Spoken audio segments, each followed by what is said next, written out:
CBS News Bay Area Afternoon Edition with Ann Makovic. Thanks for joining us this Tuesday. We have our eye on a gas leak right now in San Jose. People are being told to stay indoors and close your windows. This is in the Berryessa neighborhood. Just after 10 this morning, police and the fire department responded to this gas leak in the area of Piedmont Road and Berryessa Road. They're keeping traffic out of that area as they work to fix this as we speak. Now, no evacuation orders have been given. Again, people right now being told to shelter in place. They're expecting to have this resolved by around 1:30 this afternoon.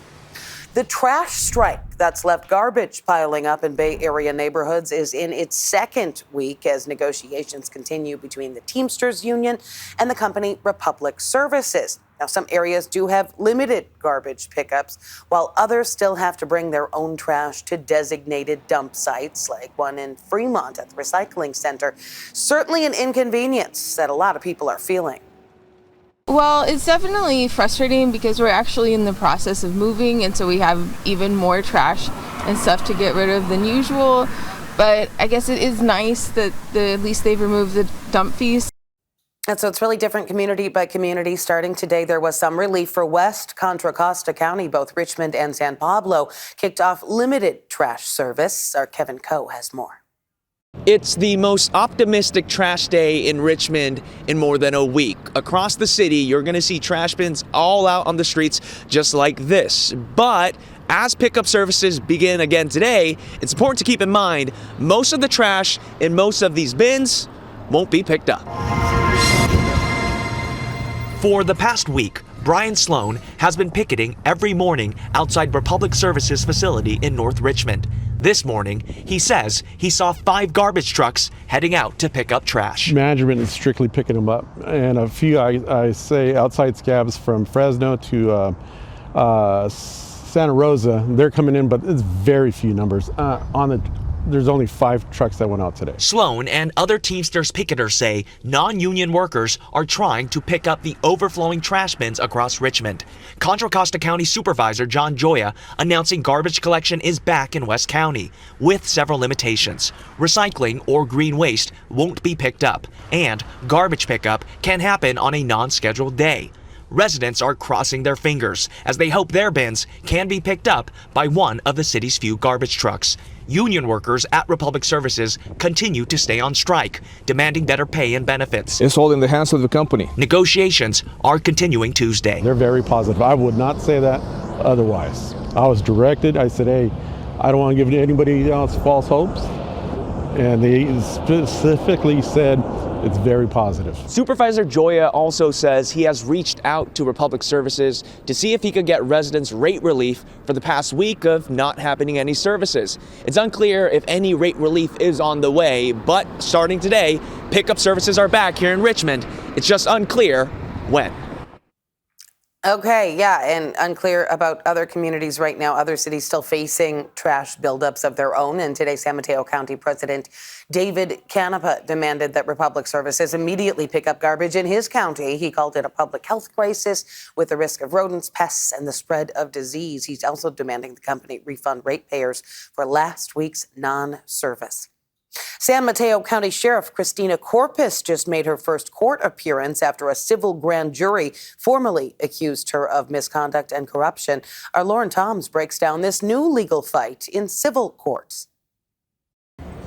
Well, in a hearing that lasted just minutes, San Mateo County Sheriff Christina Corpus made her first appearance as she faces a civil trial stemming from accusations of retaliation and conflict of interest. In a hearing at this courthouse here in Redwood City, Sheriff Corpus did not speak, but through her attorneys, she denied the accusations against her. Those accusations came last month after a civil grand jury found enough evidence to formally accuse her of 3 counts of retaliation stemming from the transfer and removal of 2 high-ranking members of her office and the arrest of Sheriff's deputy and president of the deputies union, Carlos Tapia. She also faces 1 count of conflict of interest stemming from the hiring of her chief of staff, Carlos INJ, whom she has a personal relationship with.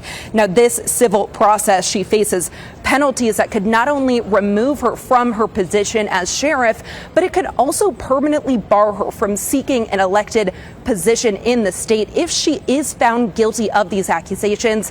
Her next appearance is scheduled for July 21st. UC Berkeley, now one of 5 universities being investigated by the Department of Education for reports of anti-Semitism.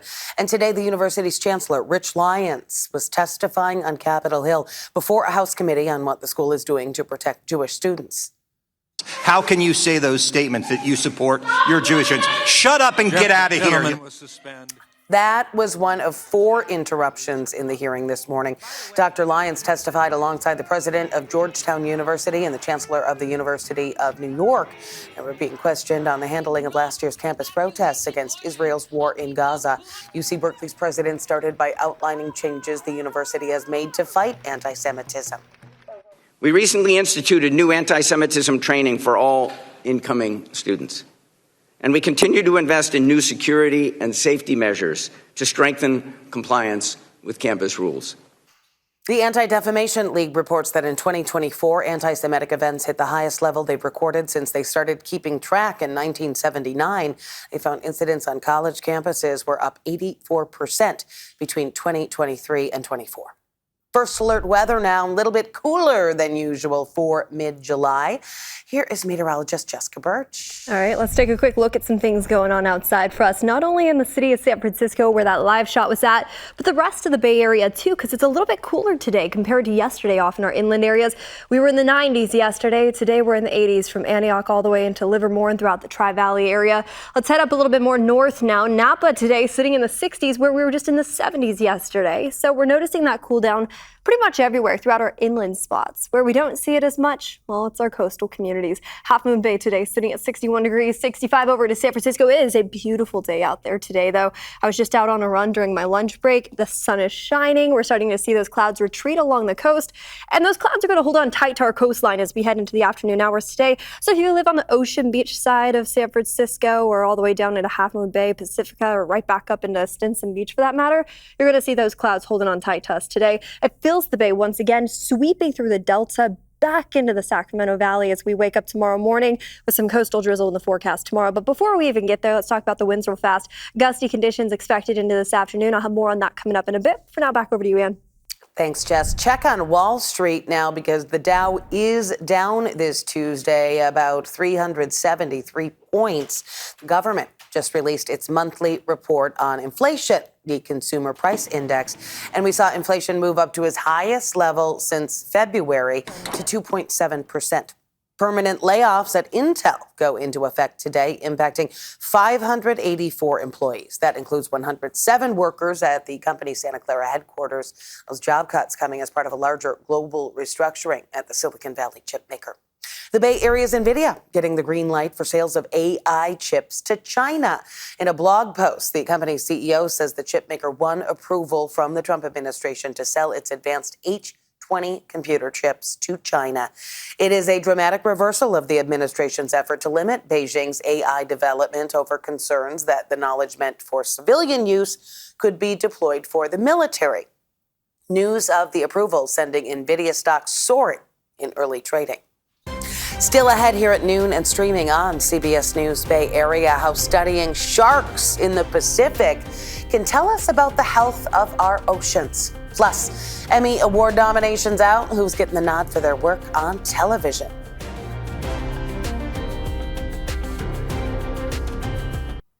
Sharks are among the top predators in the animal kingdom who help regulate the complicated food chain in our oceans. Marine scientists now studying how the food sharks eat can be used to study the health of our oceans. Our Elizabeth Cook hopped aboard a ship in the Pacific to show us how. Oh my gosh! There he is. Pulling a 7-foot-long shark out of the water turned out to be a lot easier than you might expect. Hey, look what I caught. Marine scientists from Oregon State University do this so they can study them and learn from them. I got you. Crank him up just a touch. Hi.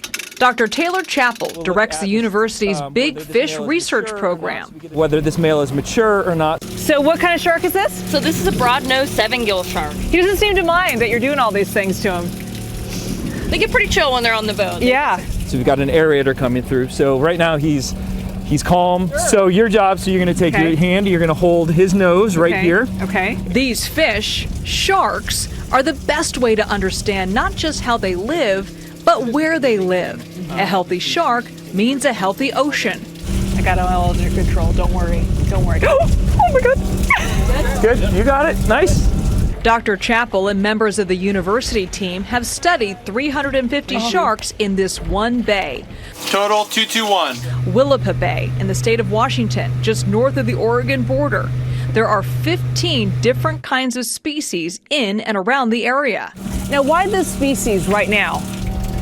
So 7 gills are really an indicator of the health of your ecosystem and the ones that maintain and manage the ecosystem. Sharks are an apex species, meaning they are at the top of the food chain. If what they are eating is healthy, then that is an indicator of the health of the water. And that matters too for many of the people who live here and depend on fishing for their livelihoods. So we'll actually collect the stomach contents from the individual shark. Part of the examination Jess Schulte will do is figure out what the sharks are eating. Right. She is working on a PhD on sharks' diet. And today, another shark. They're also generalist predators, so they'll eat basically whatever's in front of them. Even if it's another shark. Even if it's another shark. Back in the lab, what they learned from the shark is analyzed. We've actually got a jaw here of some animal.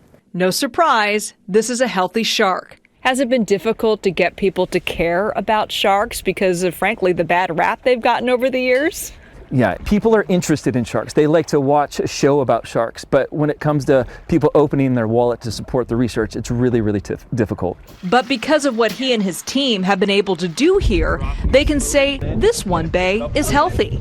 You're free, buddy. You did great. All right, back to our first alert weather, taking a live look outside. Blue skies are back, but meteorologist Jessica Birch joining us. Jess, I had to turn on my windshield wipers on the way to work this morning. So did I. It was crazy. That coastal mist and the little bit of drizzle we've been seeing here in the Bay Area, especially along the peninsula, that's going to stick around throughout the next couple mornings. It's not a lot, but it is worth noting that you will need to use those windshield wipers. And it's a good reminder that you might need to replace the windshield wipers too. Hint, hint, that's what I'm talking about for myself at least. Here's what's happening for us around the Bay Area though. For our inland areas, you probably didn't notice that drizzle. It's a lot drier in our inland spots today, sitting in the 80s and 70s today. It's a mixed bag from the North Bay all the way down into the Santa Clara Valley. Now for our friends along the coast, we're still holding on tight to 60s today. And we talked about this earlier. That drizzle is going to stick around for us in the early morning hours. It clears up into the afternoon, but we still deal with that marine layer that sticks around and then eventually fills the bay into the overnight hours tonight, making its way through the Delta, pushing its way into the Santa Clara Valley, and then retreating as we head into tomorrow afternoon, just like today. Now at the same time, for tomorrow, we're also dealing with some gusty winds this afternoon. It's going to look very similar throughout the next couple afternoons. We're gearing up for some winds up to around 25 to 30 miles per hour in areas like San Francisco up into Fairfield. Concord dealing with a similar trend just around dinner time hours tonight. You look at the next 7 days, though, there's small day-to-day changes in the forecast. The most drastic change has already happened. Yesterday, we were in the 90s in some of our inland spots. Today, we're back into the 80s in those inland areas. For our friends along the bay, we're still holding on tight to 60s for the next few days. It's going to take a bit, but we will start to see high pressure build in, warming us up and drying us up just a smidge more. So we'll see some 70s returning into our inland or our Bay Area air forecast as we head into this weekend. And then for our inland spots, we'll get that midweek warm up turning into mid 80s as we head into this weekend, actually right around the corner. So as this area of high pressure moves in, relative humidity will start to drop a little bit. Temperatures will start to rise. We're going to hold on tight to that sunshine each day as we head into this weekend's forecast. More on that coming up in a bit. Back to you. Thanks, Jess. The Valkyries dropped a close one to the Phoenix Mercury last night, losing by just 1 point. That is despite a season-high 14-3s. Golden State fighting back from an early deficit, but a foul in the final seconds handed Phoenix the win. The Valkyries back in action tomorrow with an early game in Seattle. You can watch that live on Pix Plus 44 Cable 12. Coverage starts at 11:30 in the morning.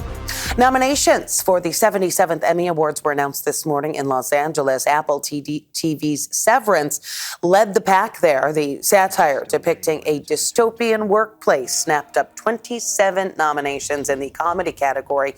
The studio led with 23 nods, and Apple TV Plus dominated the day. For Best Drama Series, Severance will go up against Andor, Paradise, Slow Horses, The Diplomat, The Pit, The Last of Us, and The White Lotus. Big category. Also in the running for Best Comedy, Hacks, The Bear, Only Murders in the Building, Abbott Elementary, Nobody Wants This, What We Do in the Shadows, and Shrinking. The finale episode of season 2 of Shrinking, I think Harrison Ford, I have not seen acting like that in probably a decade. It just was so brilliant. I think all of these shows are so good. CBS and Paramount Plus airing the Primetime Emmy Awards from LA on September 14th with comedian Nate Bargatze set to host. We'll be right back. Big news for the brand behind some popular American snacks. Welch's is the latest of several major companies to announce it's eliminating artificial food dyes. The company says it will only use colors from natural sources by early next year. Yesterday, a trade group for ice cream makers pledged to remove artificial coloring from many treats by 2028.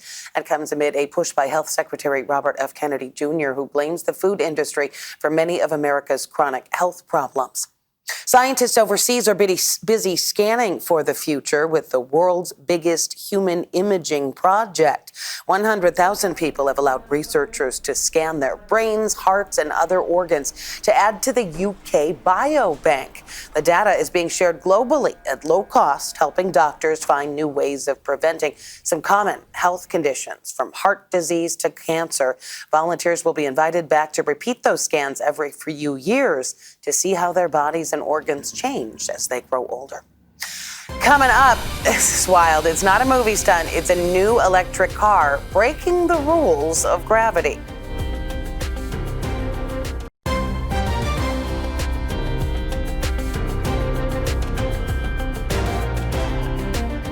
Now, people think Waymos are inventive. This new electric hypo car, though, is breaking the rules of gravity and racing.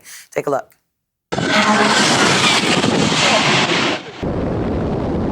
The McMurtry Spearling, the first car to drive upside down. It uses high-powered fans that generate twice the car's weight in downforce instead of wings. It uses a vacuum system that sucks the car to the ground or even the ceiling. Engineers proved it on a rotating test rig where it drove fully inverted. The company says the technology could make regular cars safer by improving grip and helping drivers stop faster in emergencies. The cost, little prohibitive though, $1.3 million. That is it for the afternoon edition. Remember, we are streaming 24/7 on the free CBS News app. Just go to Live and then choose Bay Area. Meantime, enjoy your Tuesday afternoon.